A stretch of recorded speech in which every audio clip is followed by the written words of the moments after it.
everyone, welcome back to my channel. I'm Pallavi and in this channel we talk everything about fashion, and if you're watching me for the first time, please do consider subscribing as we make fun fashion, styling and DIY videos.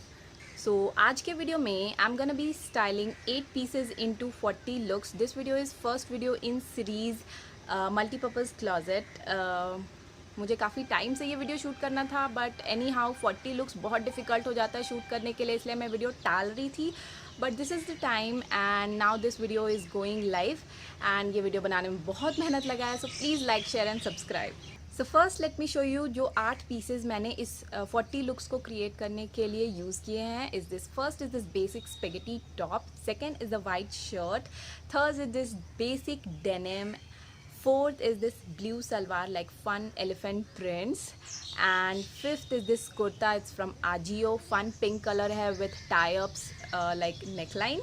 Sixth is this skirt, again like some fun piece to create some like nice party outfit. And seventh is this sweatpant, again a fun piece like a wine color, and इससे आप कोई भी party outfit create कर सकते हैं. And last but not the least is this tunic top. सो मैंने पीसेस को काफ़ी ज़्यादा बेसिक भी रखा है एंड कुछ पीसेस को थोड़ा फन एलिमेंट ऐड करने के लिए भी रखा है. And for the accessories part सब कुछ बहुत ज़्यादा सिंपल है, कुछ भी बहुत ज़्यादा फैंसी नहीं है, क्योंकि अभी मेरे पास कुछ ज़्यादा फैंसी अवेलेबल भी नहीं है.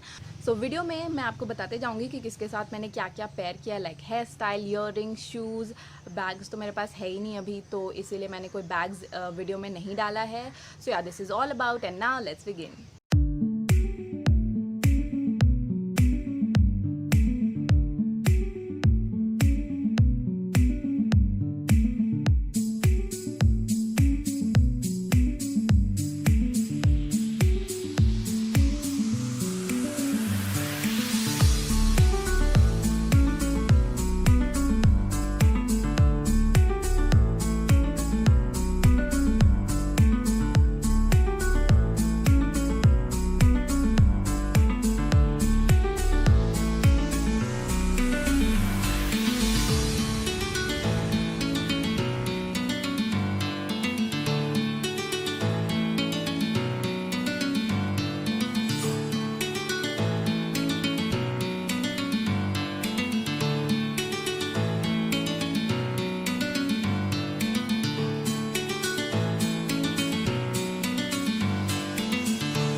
आपके लिए वीडियो थोड़ा बहुत तो हेल्पफुल, यूज़फुल एंड इन्फॉर्मेटिव रहा होगा एंड आपको कुछ स्टाइलिंग आइडियाज़ भी मिले होंगे। तो please like, share and subscribe. बहुत मेहनत लगी इस वीडियो को बनाने में, तो प्लीज़ सब्सक्राइब किए बिना तो मत जाना।